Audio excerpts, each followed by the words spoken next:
Es un placer para la Academia Internacional de Sexología Médica dar la bienvenida a todos y a todas a este nuevo webinar del día de hoy. La verdad que nos acompaña un staff docente, de académicos, que es un lujo poder tenerlos hoy. Le pusimos como título Sexualidad en tiempos de COVID. La idea es mostrar un poco el informe de la investigación que hizo la Academia Internacional de Sexología Médica y hacer una puesta a punto sobre este tema de lo que ha sido el COVID y cómo ha cambiado la sexualidad, las sexualidades y el trabajo de nosotros los sexólogos en esta tarea, en esta asistencia. Contamos con un panel espectacular, está la doctora Silvina Valente, que ha participado con nosotros y siempre está colaborando con la academia también. La doctora Valente es ginecóloga de Buenos Aires, de Argentina, es presidenta de la Sociedad Argentina de Sexualidad Humana, es tesorera de la Federación Latinoamericana de Sexología y Educación Sexual, y es un placer tenerla con nosotros. Va a tener la palabra también el académico doctor Tesifón Parrón, que es director de doctorado en investigación en medicina en la Universidad de Almería. También es un académico que es un lujo que nos puede acompañar en esta tarea y en este proceso de la investigación. Lo que nos ha enseñado Tesifón, así como Manuel, de lo que es estadística, metodología y rigor científico, ha sido muchísimo.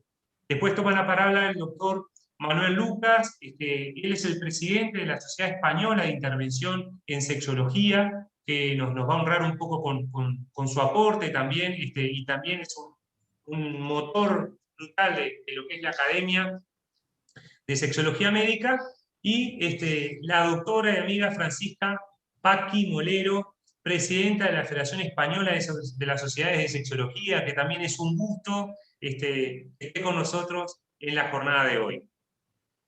Así que agradecer a todos los participantes, agradecer a los ponentes, agradecer a la industria, al laboratorio Eurofarma, al laboratorio Bayer, que nos apoyan permanentemente y hacen posible también este webinar.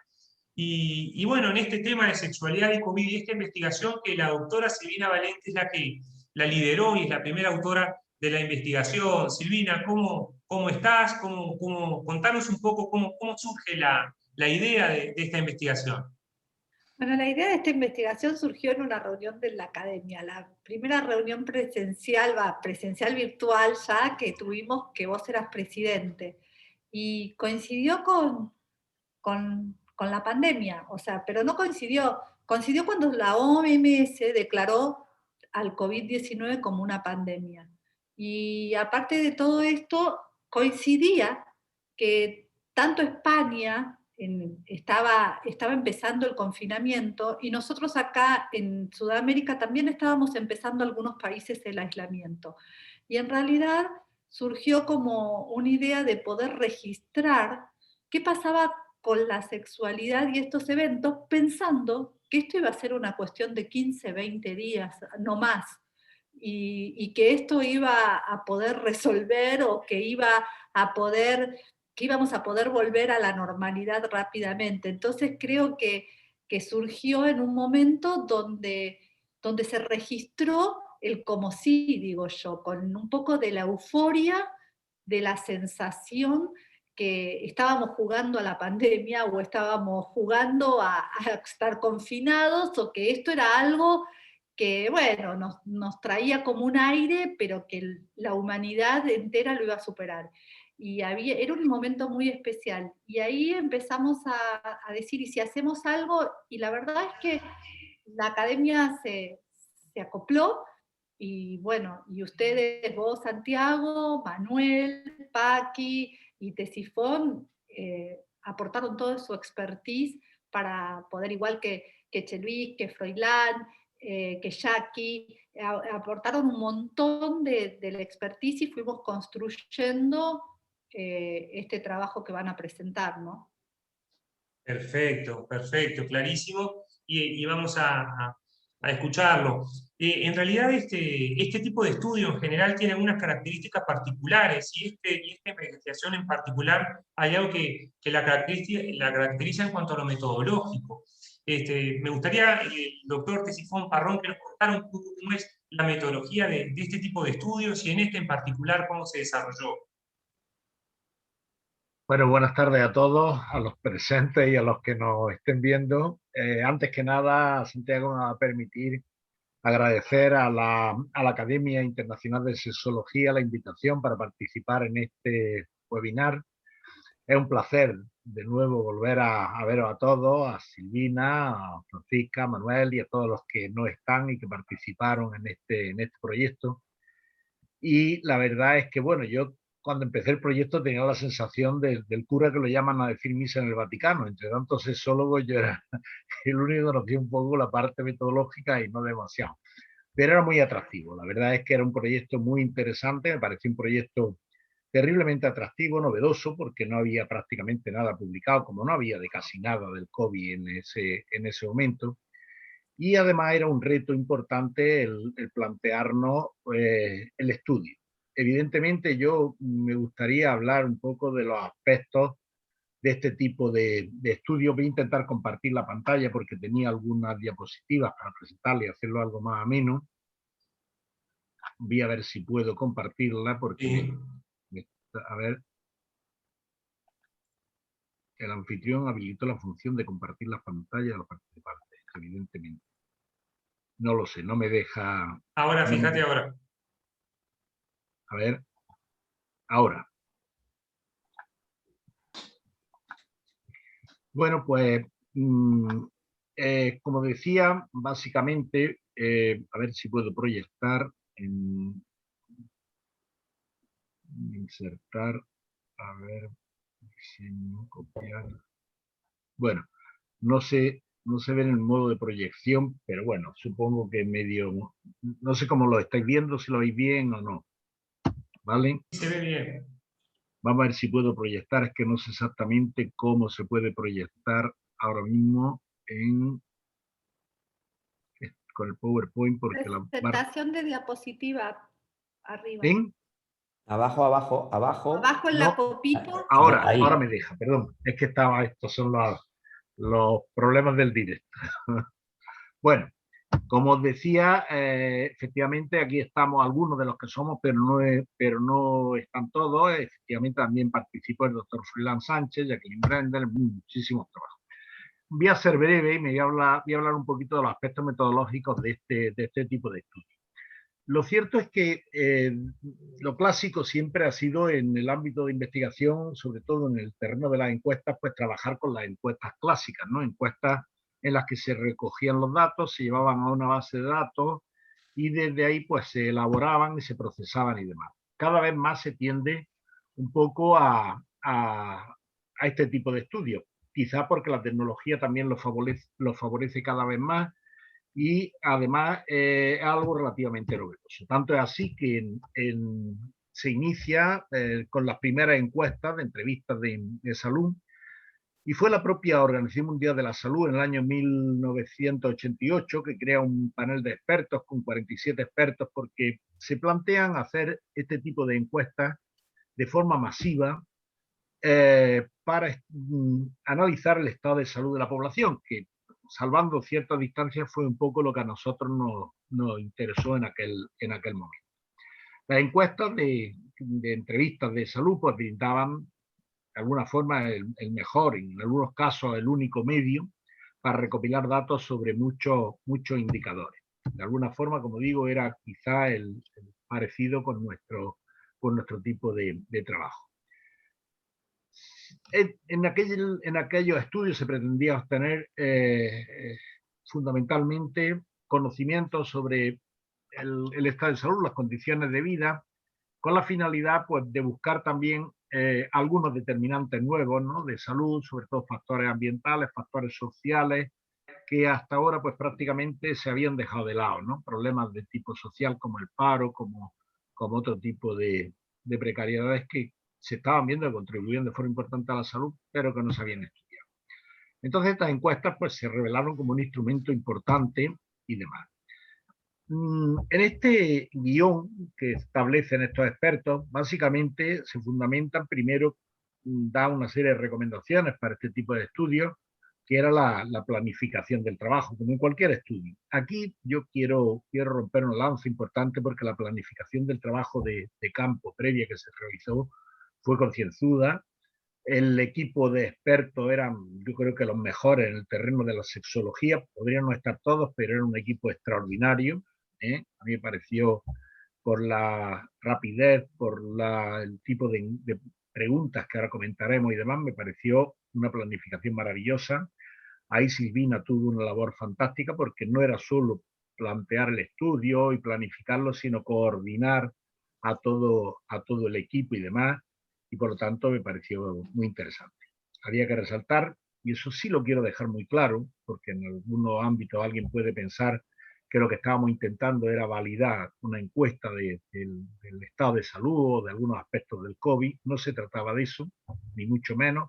Eso habría tenido otro proceso distinto, que no tenía nada que ver con este tipo de estudios, sino que la cuestión era básicamente profundizar o conocer el estado de la sexología en este momento, en ese momento en que se realizan con un proceso de pandemia, con unas características muy determinadas, con aislamientos de personas, en fin, con un proceso relativamente complejo, y esa era, y no otra, el planteamiento del estudio. Después, en este trabajo se planteaba que había que definir muy bien los objetivos de la encuesta antes de empezar cualquier trabajo preceptivo, sea de tesis doctoral, sea de investigación, del tipo que sea. Aquí se definieron muy bien. La verdad es que el trabajo de sexualidad en el aislamiento y confinamiento por COVID-19 había un objetivo general, como hemos planteado, que era comprender los cambios generados en la sexualidad por el confinamiento y algunas variables relacionadas con ese proceso. Nada más, no había ninguna pretensiones, repito, de validación ni ninguna otra cuestión. Había otros objetivos específicos también, como era investigar los factores relacionados y concomitantes con esas modificaciones generadas en la esfera sexual por ese confinamiento, en una área de estudio que también hablaremos de ella, aspectos como el funcionamiento sexual, las actitudes sexuales y la satisfacción sexual. Correlacionar también las vivencias sexuales previas con la vivencia durante el confinamiento, correlacionar también la variabilidad de las prácticas con creencias religiosas, actitudes sexuales y satisfacción sexual, y correlacionar también los factores sociales concurrentes con actitudes sexuales y satisfacción sexual. O sea, yo creo que la esfera sexual estaba reflejada en todos los campos de relación posible, ¿no? En todas las esferas de relación posible. La definición de la población de estudio y el periodo de tiempo a recolectar la información, también en eso daba una serie de instrucciones este grupo de expertos. Bueno, hablaba de la población, la dependencia, de los objetivos del estudio, si había variaciones en el periodo de tiempo, si se van a hacer estudios previos y luego post en ese sentido, de que no se demoraran mucho desde que se plantea la encuesta hasta que se realiza para que no hubiera sesgos de memoria. En nuestro caso no se daba prácticamente nada de eso. Tuvimos una recolección de datos relativamente escueta del 1 al 20 de abril del 2020. La difusión fue en todas las redes sociales para personas mayores de 18 años, tanto WhatsApp, Instagram, etcétera, etcétera. Y se le informó a todas las personas antes de iniciar el cuestionario adecuadamente sobre qué se pretendía con la temática a estudiar.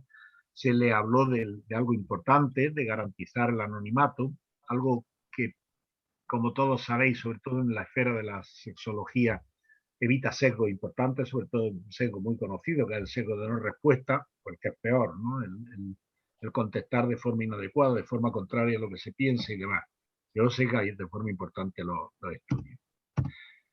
El diseño del instrumento de recolección de datos, que fue el cuestionario, a mí fue fantástico. Ahí sí es cierto que fue una labor previa. Yo participé relativamente poco, quizás algunos apuntes para algún tipo de preguntas que podría, pero prácticamente el cuestionario fue fantástico. Yo creo que raya a la perfección plena, sobre todo de cara a lo que estamos comentando, un estudio muy escueto de conocimiento y de funcionamiento de la sexología en ese momento. Las preguntas fueron cerradas, no hubo preguntas abiertas, lo cual facilitó también la contestación. Las encuestas constaban de 4 partes, básicamente la primera de datos sociodemográficos, que luego se pusieron en relación en un análisis variante que comentará el doctor Lucas. Después una segunda parte con características derivadas del confinamiento y la relación con la sexualidad. Y luego utilizamos dos test que estaban validados, uno sobre actitudes sexuales, que es el Sexual Opinion Survey, en una versión reducida de 6 ítems que hacía más fácil contestarla y demás, y que además tenía un alfa de Cronbachs aceptable. Igual que otro cuarto aspecto, que era un cuestionario de satisfacción sexual, que era una versión también corta de la nueva escala de satisfacción sexual, el NSSD, que también tenía, como ahora veremos, un alfa de Cronbachs elevado. Por lo tanto, yo creo que eso y la cercanía del evento con la encuesta prácticamente evitó todo ese sesgo de memoria que muchas veces nos podría dar lugar a ciertos problemas. En cuanto a la definición de las variables, estuvieron muy claramente definidas, se intentó no amalgamar el trabajo, no mezclar un tipo de variables con otra, y entonces se establecieron como dos grandes grupos de unas variables sociodemográficas en las que se abordaron pues lo que cualquier estudio debe, el país, sexo, la edad. Luego había aspectos ya más específicos relacionados con el motivo de la encuesta, como era la situación de pareja, el nivel de estudios, si tenían trabajo, la actividad, si eran creyentes, si eran religiosos, la orientación sexual, el lugar de aislamiento, y luego también algunos aspectos como eran los condicionantes ambientales, ¿no? Luego, otro gran bloque eran las variables del ámbito de la sexualidad. Con quién pasa el aislamiento, el cambio en la relación de pareja, cómo cambió la relación, la actividad sexual antes del aislamiento. Y sí consideraba que esa actividad sexual se había modificado durante ese periodo. También se evaluaron, como hemos comentado, esos dos tests, con alfa de Cronbachs de 74, de 0,74 y de 0,84, o sea, una herramienta válida, muy adecuada. Otro aspecto también criticable, entre comillas, o que podría haber dado cierto que hablar, ¿no? en el sentido más pulcro, ¿no? del término, era el tema del muestreo. Es cierto, es verdad que el muestreo no era un muestreo aleatorio, pero no era un muestreo aleatorio porque no podía ser un muestreo aleatorio. Evidentemente, un muestreo aleatorio, para poder haberlo realizado, tendríamos que haber tenido todos los correos de todas las personas a las que podíamos entrevistar, haber aleatorizado o haber al menos estratificado y haber...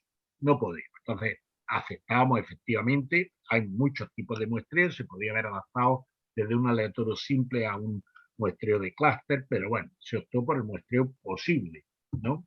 Y en cualquier caso, pues no teníamos ninguna fuente unificada a que recurrir para poder muestrear de forma aleatoria. Por eso también es verdad que fuimos muy cautos a la hora de pretender no extrapolar los resultados a la población. O sea, un muestreo que no es aleatorio no tiene validez externa, pero eso no quiere decir que el estudio no refleja aquello que nosotros pretendíamos en aquel trabajo. Por lo tanto, yo creo que era el adecuado. La planificación y el análisis de datos fue muy estándar. La llevamos a cabo con un programa de SPSS en la versión 25. Se realizó primero un análisis univariante con variables cualitativas, proporciones y valores, porcentajes, y las variables cuantitativas, pues utilizamos medidas de tendencia central como la moda, la media, en nuestro caso casi todos usamos la media, la distribución eran normales, el máximo mínimo de la desviación típica.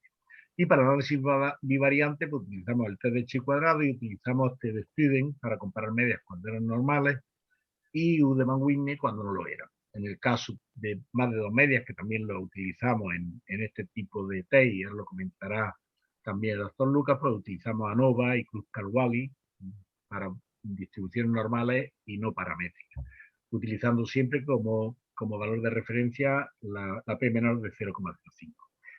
Quizá algo novedoso fue también el análisis multivariante. Realizamos un análisis de regresión logística binaria, pues también metiendo aquellas variables que habíamos considerado significativas en el análisis bivariante y aquellas que podrían interesar dentro del modelo. Ajustamos el modelo con una prueba de Hommel-Mershov y con el R cuadrado de Nagel-Kerke dimos el grado de explicación que daba el modelo. ¿De acuerdo? Yo, ya para terminar, me gustaría hablar muy brevemente de los posibles sesgos antes de que alguien en el debate diga, ¿podría haberlos? Sí, claro que lo hay. Los estudios no son perfectos, ningún estudio, por lo menos conozco pocos que sean absolutamente perfectos. Los sesgos hay que reflejarlos, hay que reflexionar sobre ellos y asumirlos, porque no es ningún problema. Los sesgos son malos compañeros cuando se les desconoce o cuando somos tan osados que pensamos que nuestro estudio es perfecto. Hay que tener cuidado con las preguntas, porque muchas veces las preguntas pueden ser intencionadas, sobre todo en este tipo de estudios. En este caso yo creo que ninguna pregunta planteaba o intentaba buscar una respuesta, en ningún caso. Otro aspecto importante que alguien puede argumentar es que, bueno, es que, bueno, fueron muchas las encuestas, fueron más de 5.000 respuestas. Es verdad que la cantidad no es calidad en los estudios, pero en este caso, la verdad es que el tener un índice de respuestas tan elevado y metodológicamente está bien planteado con análisis de regresión múltiple, etcétera, etcétera, yo creo que minimizaba algunos errores, algunas variables confundentes y demás, por lo tanto, en este caso sí podría haber sido interesante. La representatividad de la muestra la hemos comentado, es verdad que era un muestreo de conveniencia, no podíamos hacerlo de otra forma, ¿de acuerdo? Y por lo tanto no vamos a extrapolar y vamos a decir que eso que le ocurría a nuestra muestra es lo que ocurre en la población general. Somos cautos y evidentemente no es así. Esa validez externa de esas encuestas es difícil de establecer, sobre todo cuando no son aleatorias, ¿no? Por lo tanto, hay que tener cuidado con esa amenaza de grado de veracidad. El sesgo de la validez poblacional también somos conscientes de eso. Nuestra encuesta fue contestada por personas pues que tenían alguna relación o algún vínculo con quien le envió ese cuestionario, personas relacionadas con la academia, por lo tanto, muchas personas, trabajadores de otros ámbitos que no tenían acceso a Internet, que no tenían cosas, pues no iban a contestar. Por lo tanto, evidentemente había un sesgo poblacional, ¿no? El acceso a Internet, como hemos comentado, era un problema también, por lo tanto, y no todo el mundo tiene acceso, por lo tanto, no podríamos extrapolar. Y en esa tesitura también estaría el sesgo de selección y autoselección. O sea, normalmente cuando se plantean encuestas en grupos de personas que están relacionados con el ámbito que se le pregunta, suelen contestar más. Y personas que ven la encuesta y no les interesa mucho pasan de ella. Por lo tanto, hay una especie de sesgo de autoselección, ¿no?, que podría haberse dado también. ¿Qué ventajas tienen este tipo de estudios? Pues primero que obtuvimos una muestra muy grande, 5.000 encuestas, más de 5.000 no es nada fácil de conseguir, ¿no? Las tasas de respuesta fueron muy superiores y eso está demostrado en encuestas aleatorias que en aquellas que se dirigen online. Hay muchos estudios, hay un estudio realizado por el Colegio de Vizcaya en el que la diferencia entre una encuesta online y una encuesta aleatoria era de 87,8% frente a una online dirigida y que baja casi al 10%. Es muy poquito. Y una revisión Cochrane también reciente estimó que el interés del tema para los destinatarios puede duplicar la tasa de respuesta. Por lo tanto, yo creo que también son factores importantes. Ahí tenéis la referencia y demás. Ahorran tiempo, ahorran esfuerzo y abaratan costes. Por lo tanto, yo creo, ya para concluir, y con esto termino, creo que la encuesta en salud es un potente instrumento para conocer las relaciones de salud con la población, en este caso el ámbito de la sexología, y que la nueva realidad tras la pandemia pues, podrían ser objeto de nuevos estudios para establecer comparabilidad, que podría mejorar también este estudio, porque me parece un estudio muy potente, ¿no?, de dos situaciones distintas y cómo influyeron. Conocer la validez del instrumento requiere tiempo. Los resultados encontrados hasta ahora por los estudios de Internet con este tipo de encuestas son esperanzadores. Habrá que mejorarlo en general, no es todo y demás, pero yo creo que puede ser muy interesante, sobre todo de cara a intentar conseguir aspectos más viables y más válidos y demás. Por lo tanto, creo que es necesario seguir investigando pues, para hallar nuevas formas de aumentar la validez de estos estudios hechos en esta red de redes, pero aún así el estudio me pareció fantástico, así que podemos felicitarnos todos por este trabajo. Invitaros a que visitéis nuestra tierra. Esta es una foto de la zona del Cabo de Gata, preciosa, a ver si podéis visitarla. Nada más, muchísimas gracias. Qué bueno, Ctesifón, qué claro todo. Y qué importante tener todos estos elementos en cuenta a la hora del diseño de la investigación. Clarísimo. Quería contarles también que como autores de la investigación participan también el doctor Froilán Sánchez, también de España, la doctora Jacqueline Brendler desde Brasil. Así que la investigación tenía autores y responsables en diferentes partes del mundo, todos miembros de la academia. Y en esta investigación, me gustaría preguntarle al doctor Manuel Lucas. Manuel, ¿cuáles fueron los resultados que se obtuvieron? Quería pedirte que nos comentaras un poco de eso. Bien, bueno, pues vamos a ver. En primer lugar, deciros que yo estoy en una situación un poco especial. Os voy a enseñar, estoy aquí haciendo un taller de dinámica corporal que ya era necesario. Claro, tengo que deciros que estamos todas, ahora mismo los alumnos están haciendo un descanso y todos estamos con nuestras mascarillas, las ventanas abiertas, pero por primera vez, después de mucho tiempo, por primera vez hacemos algo presencial, que estamos ya de lo virtual hasta las narices, ¿no? Bien, pues del confinamiento, precisamente, tiene todas estas cosas, y no quiero deciros con las ganas que los alumnos y las alumnas están tomando este taller, como yo nunca jamás había visto, las ganas de encontrarse, sobre todo porque este era un curso en el cual no se han conocido en todo el tiempo. Se han conocido en esta última clase, porque es la última, además del máster, y se han conocido ahora y están encantadísimos. Quiero decirlo porque una nota de esperanza del futuro, que espero que sea un premonitorio a que esto pueda estar ocurriendo.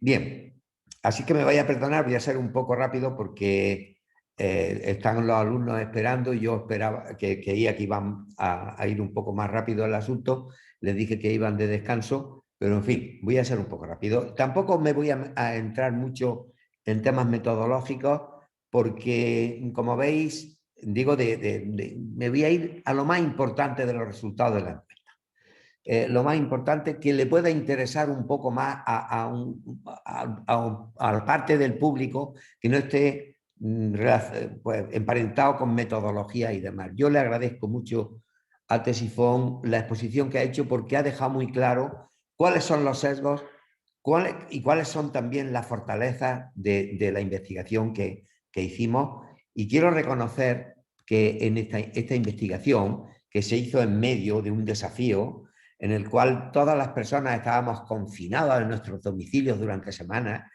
y que eso sin duda pensábamos nosotros que iba a producir cambios en la sexualidad y en las relaciones de pareja, pues intervino, y quiero ponerlo aquí porque no estamos todas las personas, y por eso he puesto aquí las fotos y los nombres de todas las personas que intervinieron en esta investigación, que fue, creo yo, una investigación con todos los ecos, como todas las investigaciones tienen, pero sobre todo por un tamaño muestral importantísimo y sobre todo por un trabajo de todas las personas que intervinieron muy importante y que dio como resultado esto, que estamos todos un poco cada uno en nuestro trabajo y todavía no hemos hecho el esfuerzo porque esto se publique. Y yo creo que sería importante que hiciéramos ese esfuerzo porque esta merece la pena dar un toque a lo mejor a la parte de redacción, hacer más resumidas para ajustarnos más a la exigencia de los artículos de la revista y publicar. Voy a decir algunos datos. Primero, la encuesta, como bien ha dicho el doctor Ctesifón, tenía una muestra amplísima. Es verdad que no es aleatoria, pero hay muy pocas investigaciones que sean puedan realmente puramente aleatorias, porque es difícil, es muy difícil. Por lo menos las investigaciones que hacemos aquí a nivel de la Universidad de Almería, Pues muchos alumnos vienen y cuentan que son aleatorias y realmente luego, si las miran un poco más despacio, pues no lo son, ¿no? En eso creo que estará de acuerdo conmigo el doctor Ctesifón, ¿no? Que no es tan fácil. Quiero decir eso, pero tiene la fortaleza de la gran cantidad de personas que intervinieron. Tengo que decir otra cosa, solamente el 41% de las personas encuestadas consideraban adecuadas las condiciones de confinamiento. Fijaros, por tanto, que aquí ya tenemos un elemento importantísimo y que además de esas personas vivían solas el 33,85%. Es decir, muchas personas estuvieron solas durante el confinamiento. Y casi la mitad, no la mitad exactamente. Lo que sí es verdad es que la muestra tiene otro sesgo, y es que el 61% de la muestra eran universitarios. Por eso que decía el doctor Ctesifón antes de que bueno, había una ligación clara con las personas que habían, sobre todo, y quiero en ese sentido felicitarla públicamente a la doctora Silvina Valente, que hizo la recogida de muestras realmente para quitarse el sombrero. Porque quiero decir otra cosa, la más numerosa de toda la población de la encuesta fue Argentina, y eso pues dice claramente lo que el trabajo de la doctora Silvina Valente. Fijaros que dentro de eso son las mujeres las que, y los hombres, fijaros que la muestra, dentro de la muestra, el país donde dijeron que más personas no encontraban el confinamiento adecuado al domicilio en el que lo sufrieron fue Ecuador, con un 52%, con más de la mitad. Pero hay otro elemento importante, no solamente las condiciones del confinamiento, sino también con quién estaban confinados. Porque este es un elemento que para la sexualidad fue definitivo.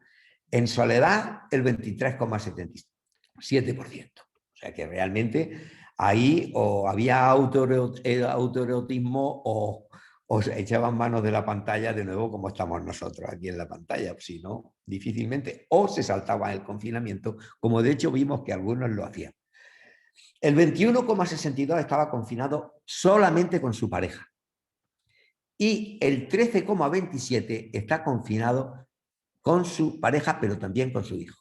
Y fijaros, un dato que es importante también, es que el 36,85% está confinado con una familia ampliada, con lo cual comprenderéis que a no ser de tener una casa enorme, tipo Casa Silvina, y yo le he visto por muchas veces cuando me contacto con ella, allí en el campo, pues realmente los que vivimos en pisos confinados con la suegra o con el cuñado o con el hermano y demás, pues realmente la sexualidad y la capacidad de intimidad muy mal, ¿no? Por eso este dato, que en un principio no lo habíamos recogido y que luego hicimos una colección de la encuesta que fue importante porque nos parecía que era importante este dato. Y luego el 4,5% estaba confinado con amigos, que yo supongo que esto se lo pasaron bien, como después dice también la encuesta. Fijaros que realmente, para ser, porque quiero ser muy concreto, una de las cosas que estudiamos fue los cambios que se habían producido en las relaciones de pareja. Es decir, ¿había pasado algo durante el confinamiento con las relaciones de pareja? Y esto solamente se lo podemos atribuir, como bien ha dicho Ctesifón, a la población que hemos estudiado. No podemos hacer una generalización. Pero bueno, dado el tamaño muestral, pues a lo mejor alguna orientación nos da, aunque no podemos realmente atribuirlo a la población en general. Fijaros que casi la mitad habían tenido cambios en las relaciones de pareja. Y curiosamente, mejoraron sus relaciones un 50,74%. O sea que el confinamiento le vino muy bien a los que, y esto ya sí que no es algo que yo pueda decir desde el punto de vista de la investigación que hicimos, pero desde quizá una explicación, que a Ctesifón no le gusta mucho que se hagan esas explicaciones, pero yo las digo porque soy sexólogo y me lo va a permitir. Yo creo que los que mejoraron sus relaciones de pareja son los que estaban bien con su pareja. Porque los que no estaban muy bien o regular, pues les pasó esto, empeoraron. un 49,26%. Porque claro, se puede aguantar unas relaciones de pareja medianamente regulares, ¿no? Mientras que se puede soigenar la pareja y se va uno al trabajo, el otro se va para arriba, el otro se va para abajo, yo me voy a Ecuador a dar clases, etc. Pero cuando estás un mes, 2 meses, continuamente viviendo con tu pareja, amigo mío, ahí los conflictos, si son serios, se van a acentuar. Y es muy curioso como vemos que esto ocurre, ¿no? Curiosamente, por países, entre los 10 con mayor número de participantes es Costa Rica, con menor porcentaje, que menor porcentaje empeoraron su relación de pareja. Y en cambio Chile fue el más alto, con un 54%. ¿Vale? Una de las cuestiones que quiero decir aquí es que nosotros no estudiamos la parte oscura, pero en la parte oscura otros estudios y otros datos nos dan que la parte oscura del amor se empeoró bastante durante el confinamiento y hubo un aumento del maltrato. Pero bueno, eso es un apunte aparte. ¿Y la sexualidad? Pues fijaros, la actividad sexual más frecuente que se hizo durante el confinamiento fue la masturbación. Bueno, no en vano, el 30 y tantos % también de los confinados estaban solos.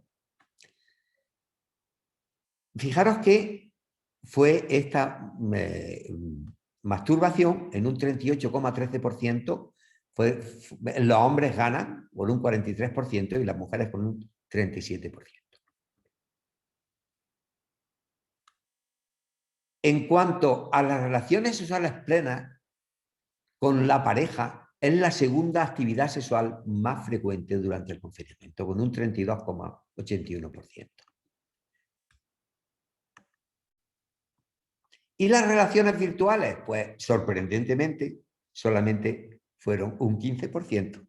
Es decir, que en una situación de confinamiento todos podíamos pensar que lo virtual iba a ganar con diferencia. Bueno, pues no parece que eso ocurriera así.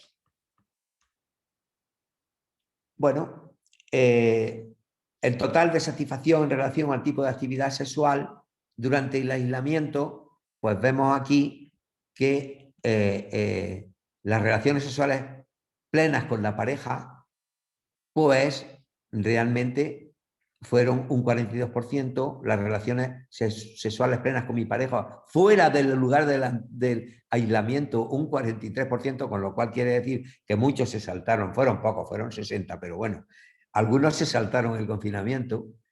Relaciones sexuales virtuales con mi pareja, el 46%, fueron 500 personas que se ve que estuvieron aisladas fuera de su pareja, no sé que se fueran cada uno a una habitación a hacer relaciones virtuales de una habitación a otra, pero esto lo que nos dice es que muchos estuvieron fuera, los confinaron fuera de su pareja. Y las relaciones sexuales virtuales con varias personas, el 42%.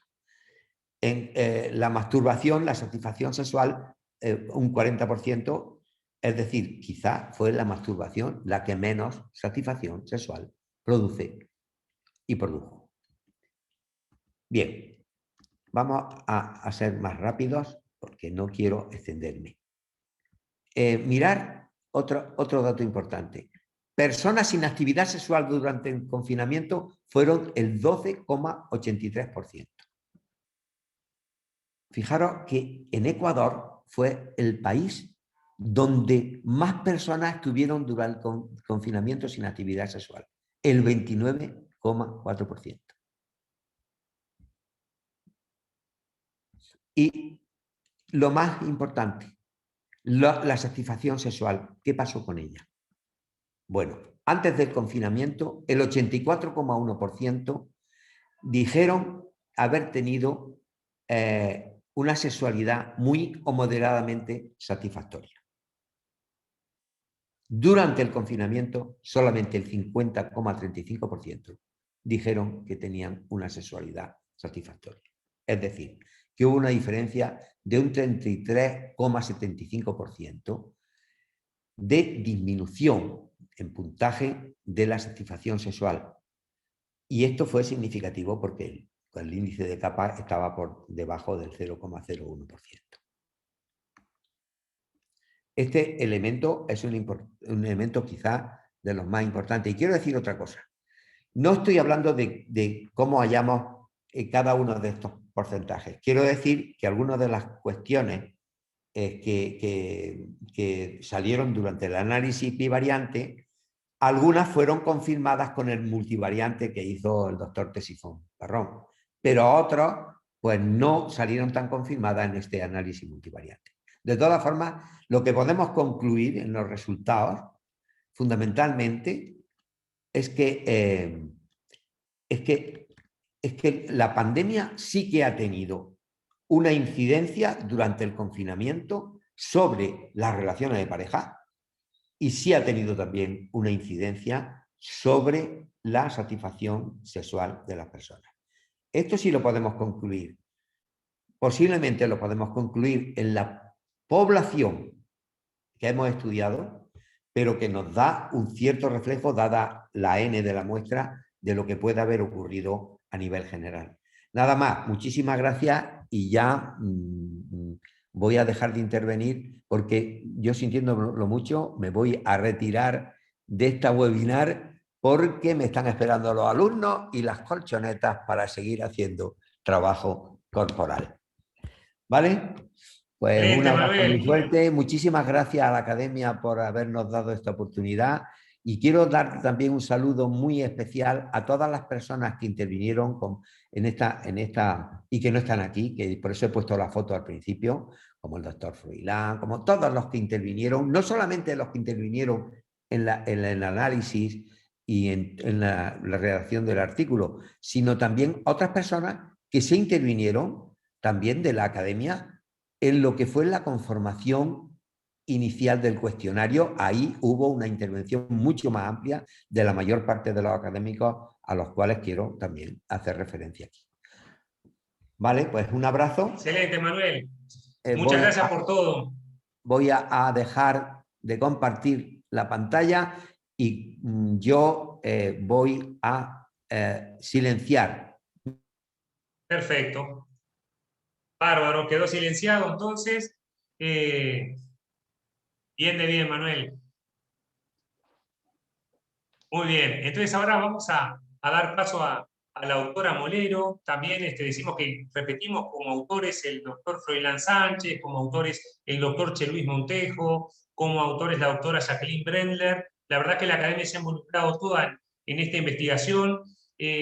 Los resultados que mostró el doctor Manuel Lucas. Y me gustaría ver, doctora Molero, Francisca o Paqui Molero para los amigos. ¿Qué comentarios te merece? ¿Cómo ves la situación de la sexualidad en tiempos de COVID? Fíjate, bueno, en primer lugar deciros que estoy encantada de estar aquí, que me encanta volver a veros y saludar a toda la gente que nos está escuchando y realmente que nos dé la oportunidad nuevamente, pues en este caso, de hablar de un tema que realmente nos ha impactado a todos muchísimo y nos seguirá impactando, porque esto realmente no se ha acabado, está cambiando un poco, pero no se ha acabado. Yo lo que he hecho, y si me permitís compartir pantalla, aquí. Yo lo que... Un segundo.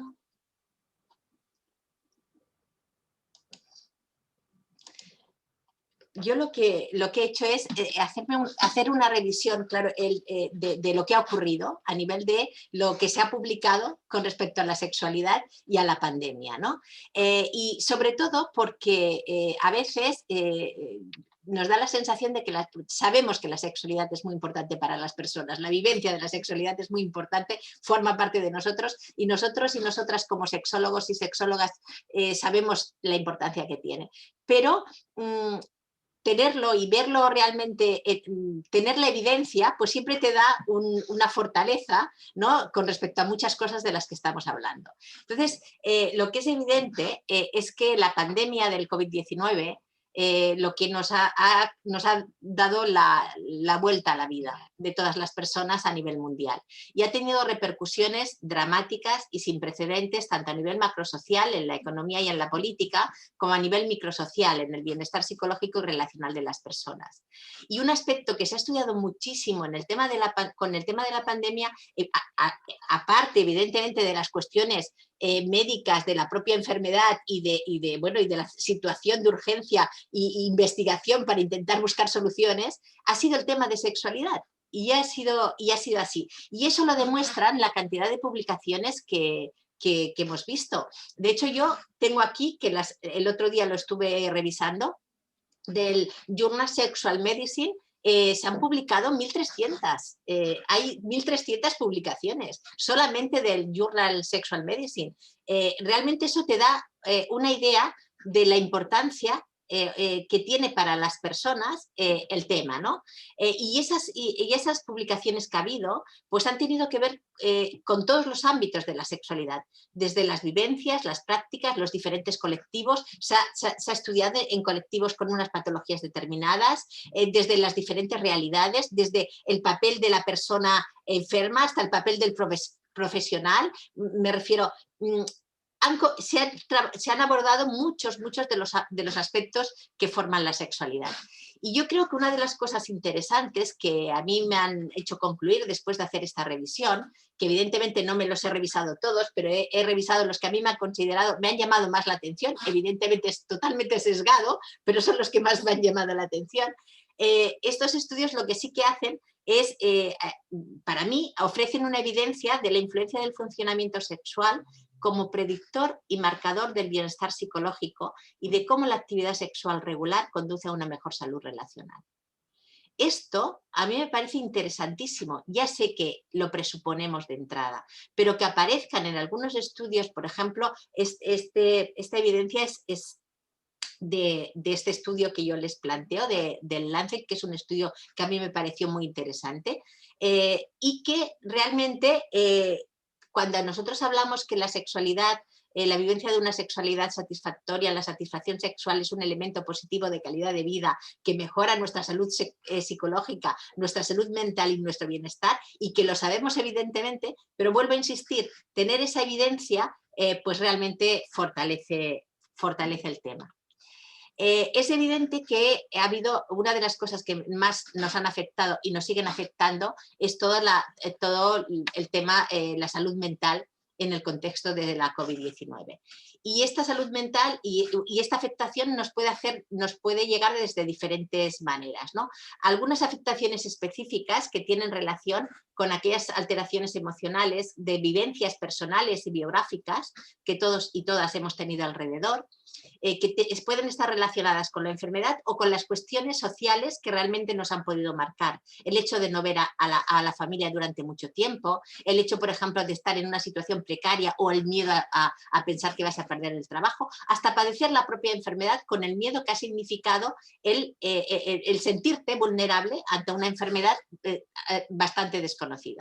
Y después, todas esas afectaciones inespecíficas que tienen que ver con el sufrimiento de las personas, con el malestar de las personas, con esa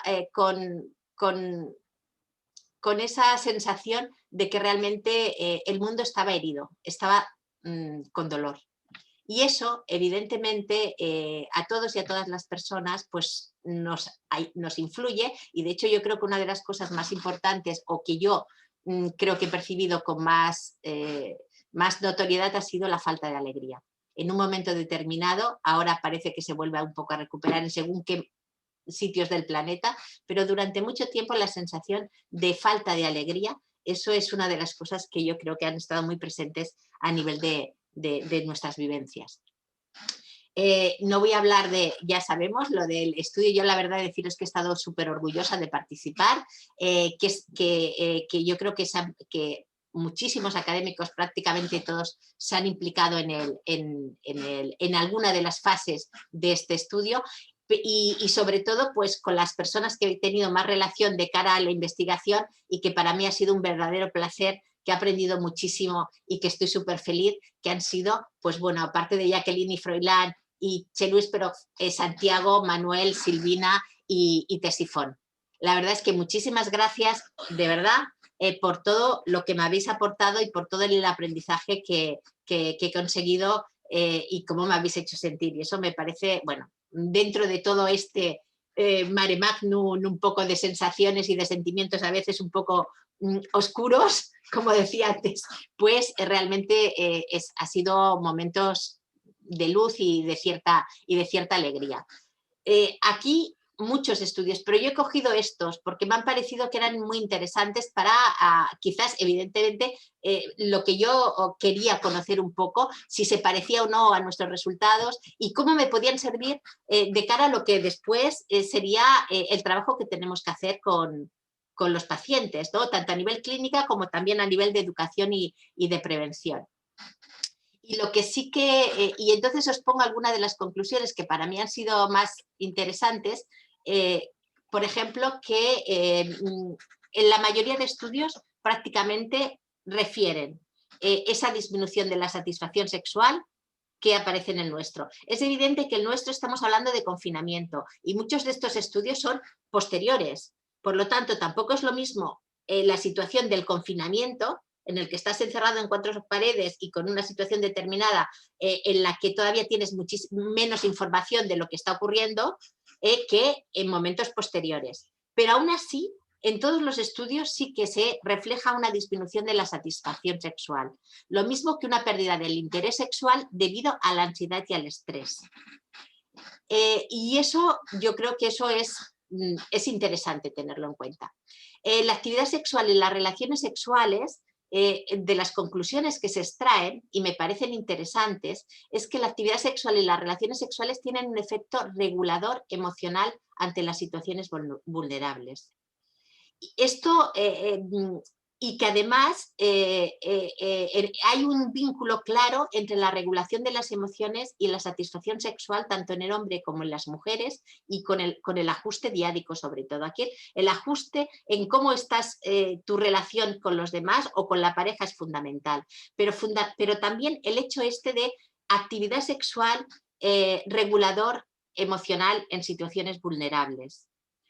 Sabemos cómo funcionan los circuitos de recompensa, sabemos cómo funcionan los circuitos que tienen que ver con la ansiedad y la depresión y la regulación dopamina-serotonina, pero es muy interesante que en tantos estudios pueda quedar reflejado. También el tema hormonal, que a veces no se habla, ¿no? Pero cómo la testosterona también puede influir muchísimo en el tema y que se genera durante una actividad sexual, puede ser proactiva y mantenedora de precisamente también de la actividad sexual y de esta regulación emocional. Como factores de riesgo que he encontrado en los diversos estudios, pues hablan fundamentalmente pues esto, que la angustia psicológica está relacionada con el funcionamiento sexual, la calidad de vida sexual y la frecuencia de actividad sexual en pareja. Y que básicamente los factores de riesgo encontrados tienen que ver con los que conocemos: soledad, la soledad, pero relacionada fundamentalmente con el aislamiento y el desamparo, el ser mujer, y esto lo ha explicado también antes Manuel Lucas, las mujeres suelen tener en general peor salud mental por su rol de género, y ahora se está hablando también de una cierta predisposición hormonal. Interesante el tema, de cara también a nuevas investigaciones, pero lo que sí que es cierto y que el peso más fuerte seguramente es el rol de género. Sabemos que las mujeres normalmente son mayores consumidoras de ansiolíticos y antidepresivos que la población masculina. También porque el ser mujer también posiblemente exista esa mayor capacidad para leer el estado emocional, el propio y el de los otros. Y eso hace pues, que realmente también tenga una actitud a veces más empática, que en una situación de vulnerabilidad y de malestar y tristeza, pues realmente sea un poco más susceptible. Evidentemente el estado de salud mental, el previo y el que ha podido generar la COVID y la pandemia, como es la angustia, la tristeza o la depresión. Ser joven era otro factor de riesgo, Ser joven también por el aumento de ansiedad, depresión y el aumento de síntomas somáticos. Y también por otro elemento interesantísimo, que es el control personal en las relaciones. El control con las pantallas, el control con los aparatos, ¿no? El control de los WhatsApps, de los Instagrams, de la gente. Y después, otro de los factores de riesgo han sido los bajos ingresos económicos, fundamentalmente, no solamente por bajos ingresos económicos, sino también por el estado laboral lábil, la sensación de que no saben, de no saber qué va a ocurrir. Y lo que hablábamos antes también, el entorno físico, las condiciones del entorno físico. Factores de riesgo interesantes que han hecho que aumentara la angustia psicológica y que realmente eso pudiera deteriorar también lo que es el funcionamiento sexual y las ganas de la satisfacción y las ganas de tener relaciones sexuales. Como factores protectores también aparecen cosas interesantes en los estudios y nos dicen que un factor protector que realmente es de primera magnitud es la frecuencia de la actividad sexual. Y la frecuencia de la actividad sexual asociada a una menor ansiedad y a unos síntomas depresivos más bajos, con mayores niveles de cohesión diádica y satisfacción en ambos sexos. Y también se asocia con una mejor función sexual femenina y masculina y con la autopercepción de la intensidad orgásmica. Es evidente que en todos los estudios hablan de la importancia del hecho de compartir en estos periodos vulnerables con alguien, compartir emocionalmente y íntimamente, eróticamente y sexual con alguien, pero también la actividad sexual por el hecho de ser actividad sexual. Es decir, el autoerotismo, la masturbación, las prácticas en solitario también son un factor protector ante situaciones vulnerables y esto es importante tenerlo en cuenta. De hecho, se habla del efecto ansiolítico de la actividad sexual satisfactoria y de una vía de investigación para estudiarlo más, fundamentalmente relacionado con los neurotransmisores y la testosterona, tanto en hombres como mujeres.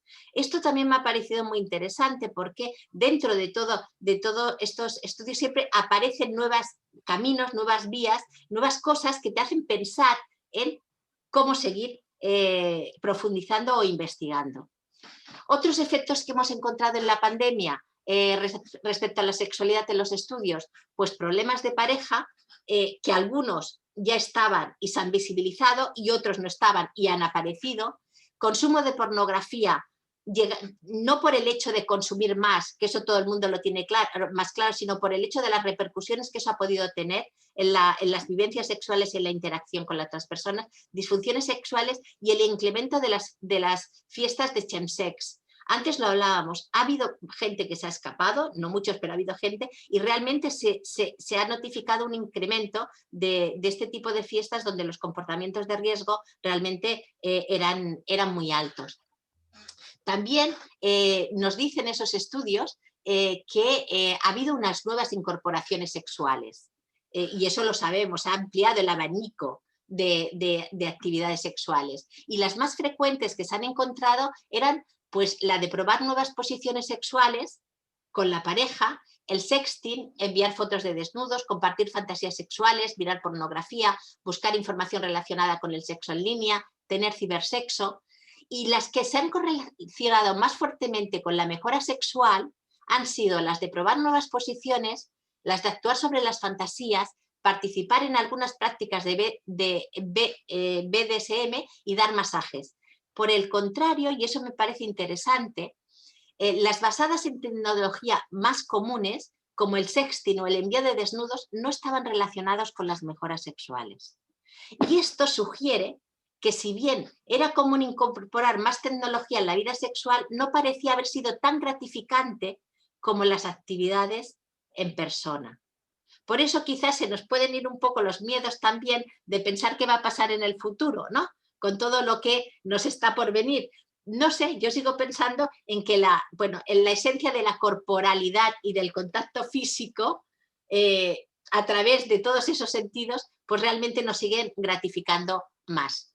Yo para acabar ya, simplemente deciros que en estos estudios que yo he consultado, pues las conclusiones más relevantes es que la pandemia del COVID-19 y el consecuente encierro ha hecho posible la medición de las modificaciones psicorrelacionales y sexológicas de las personas en un entorno social único y peculiar. y que la sexualidad, que tiene un papel importante en la recompensa, y todos sabemos perfectamente a través de la dopamina, también puede tener un papel motivador importante en tareas desafiantes y difíciles.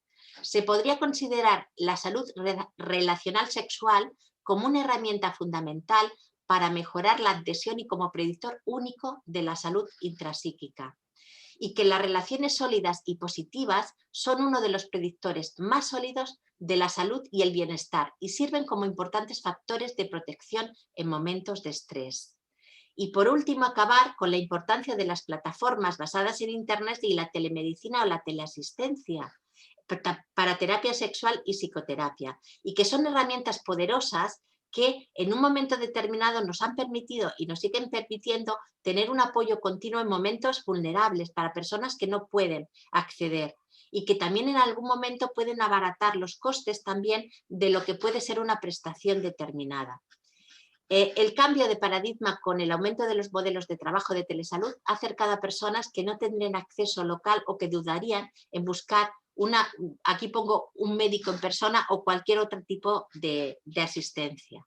Y un poco eso es lo que yo os quería explicar. Decir que realmente, como todo y todos los momentos en la vida, tienen sus dos caras. Y de todo aprendemos y de todo realmente podemos sacar cosas que nos ayuden a mejorar. Yo creo que estamos en un momento que hemos pasado por épocas muy difíciles, por momentos muy difíciles, seguimos estando en un momento muy difícil, pero yo creo que todo esto nos está enseñando cosas y en el mundo de la sexología, pues realmente también. Y eso es lo que os quería decir. Muchas gracias. Muy bueno, doctora Molero, qué interesante los comentarios, qué riqueza también cada conclusión con todo el aporte de la fuente, la verdad que es espectacular. ¿Cómo ha desafiado a la sexualidad de las personas el COVID? Y cómo ha desafiado también al ejercicio de la profesión, de la sexología y de la terapia sexual, buscando nuevas modalidades. En eso, ahora, por ejemplo, estamos transmitiendo en directo para el Ateneo del Hospital Pasteur de Montevideo, de la Unidad de Sexología, este webinar, que también somos un equipo médico destinado a la asistencia en sexología y a la publicación y a la investigación, pero que también nos hemos tenido que reinventar, reformular con una nueva modalidad asistencial. Y a ello quería preguntarle a la doctora Valente, también procedente de Argentina, con un confinamiento que ha sido más que significativo. ¿Cómo ves que ha cambiado la profesión de la sexología y la modalidad con respecto a la asistencia esta situación de pandemia? En primer lugar, quiero felicitar a todos los expositores que me encantaron cada una de las exposiciones, desde Tesifón, que recorrió cómo fuimos armando la encuesta y cómo fuimos armando el trabajo y darle una solidez, desde Manuel, que dio los resultados, y Paqui, que dio la proyección. Yo creo que dentro de nuestra muestra, que fueron 5.137 personas, que es muchísima, lo que hay que rescatar ya a esta altura, después de más de un año de haberla realizado, es que las actitudes de las personas que participaron, de esa muestra que creemos todos que fue representativa, fueron muy positivas hacia la sexualidad. Y eso también nos ayudó, porque en el transcurso de esta pandemia, cuando tuvimos entre el aislamiento, cuando nosotros tuvimos el más largo del mundo, empezaron a surgir nuevos proyectos y nuevas propuestas de educación sexual en las distintas redes.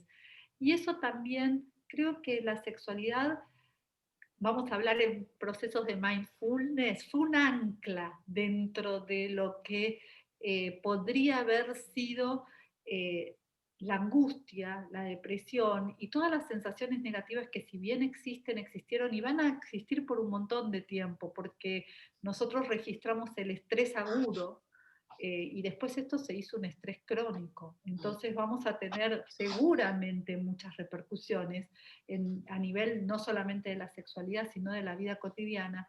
Lo que sí se rescató de todo esto fue la posibilidad de los profesionales de la adaptación a esta nueva realidad o a este nuevo desafío que nos puso la naturaleza, que fue poder adaptarnos a estar en pantallas, a acercarnos a las personas que necesitaban hablar de su sexualidad porque era una forma de contactarse con la vida, de contactarse con la sensación, de bajar y disminuir la vulnerabilidad.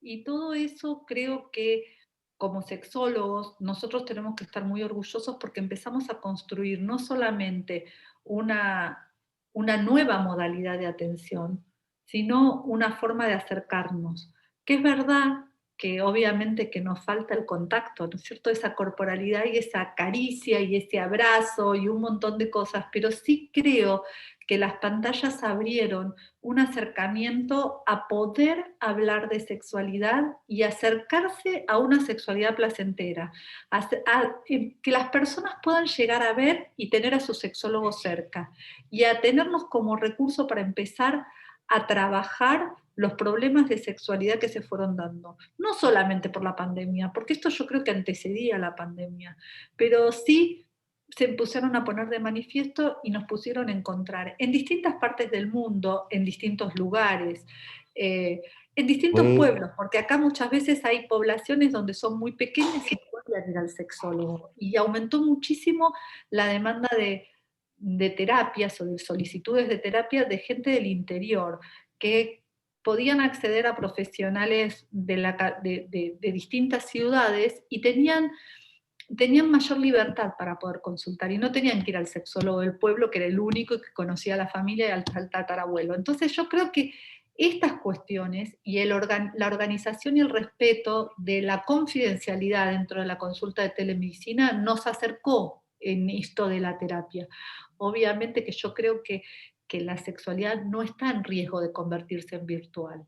Por más que nos atraiga muchísimo y que la tecnología cree sensaciones nuevas, pero yo creo que la caricia, el abrazo y el contacto no va a estar nunca fuera de todo esto. Y de hecho, una cosa que a mí me parece muy importante es que esta semana, vamos a decir, la semana pasada, fin de semana, tuvimos un congreso muy grande de sexualidad latinoamericano y español y portugués, y la diferencia que hubo abismal entre el congreso del 2018, que fue el anterior, y este, fue que todos nos esforzamos en abrazar la sexualidad, en poner en palabras lo importante que es el contacto, la corporalidad, la flexibilidad, el cariño, el afecto. Sin embargo, el anterior había sido muchísimo más médico, muchísimo más expertise del neurotransmisor y todo esto, y este año todos propusimos e hicimos propuestas acerca de el afecto, la corporalidad y que la sexualidad trasciende lo que vendría a ser la genitalidad. Entonces, a mí me parece que esto también es un aprendizaje que nos dejó la pandemia. ¿Me permitís solamente un momento? Sí, claro. Para que desde mi clase de corporalidad, precisamente, os dé un abrazo a todos y a todas las que estáis escuchando y también, por supuesto, a todos los que habéis intervenido en este panel. Yo ya os dejo porque estamos trabajando aquí con la energía, estamos trabajando, echando fuera pues, esas cosas que tenemos dentro y que tenemos que decirle que no, y en eso estamos ahora mismo. Hay gente muy emocionada conmigo y estamos trabajando, mañana seguiremos también, y un abrazo muy fuerte porque esto es la corporalidad y esto es lo que necesitamos todos y todas. Un abrazo muy fuerte. Gracias, Manuel. ¡Qué grande, Manuel! Espectacular. ¡Qué riqueza! Adiós. ¡Qué grande! Muy bien, bueno, qué interesante todo, qué movedor todo, espectacular, Silvina, lo que vos decías, y fue tal cual con el Congreso de la Federación Latinoamericana que tuvimos los días anteriores.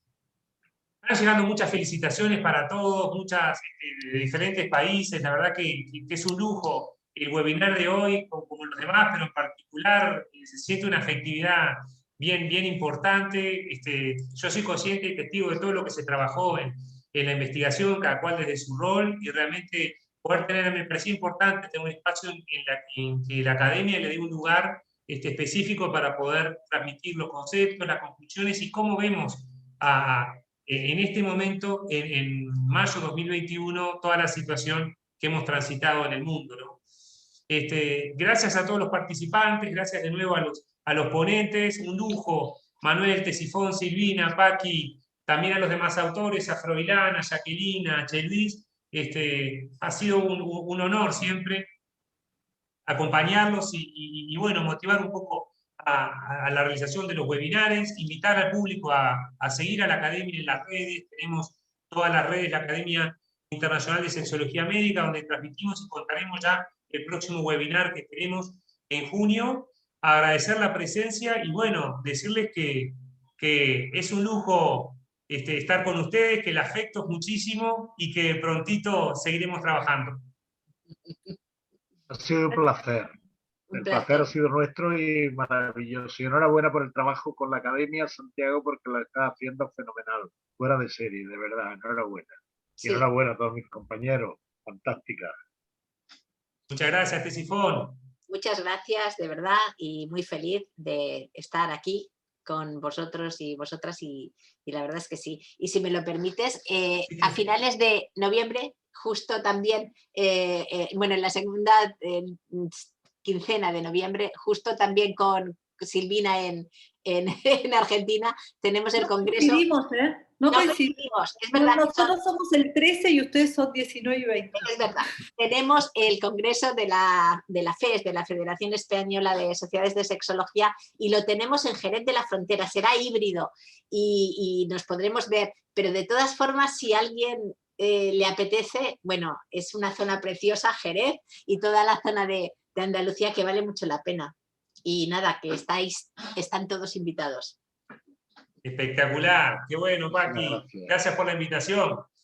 También tendremos en junio el curso que la Academia tendrá un lugar también, el curso organizado desde Salamanca, por el doctor Montejo, que Tesifón también participa, que tú también participás, que Silvina también participamos con una mesa específicamente latinoamericana en el curso de sexualidad para profesionales de la salud. Así que las actividades son muchas, contar con las redes de la Academia para estar al tanto de todas ellas, y nos seguimos viendo en nuestro próximo webinar de junio. Gracias a todos y todas. Bueno, sí, gracias. Silvina. No, nada, yo quería agradecerles un montón a todos, también los del público y a todas las personas que contribuyeron en la recolección de datos y a los que participaron en el estudio con sus experiencias, y a cada uno de los académicos que también distribuyó la encuesta para que sea, porque esto es un esfuerzo de todos, así que eso solamente quería decir. Gracias. Espectacular, exactamente. Bueno, muchas gracias y nos vemos. Adiós. A cuidarse gracias. mucho, ¿eh? Eso es. Hasta luego. Adiós. Chao, chao, nos vemos. Chao. Chao.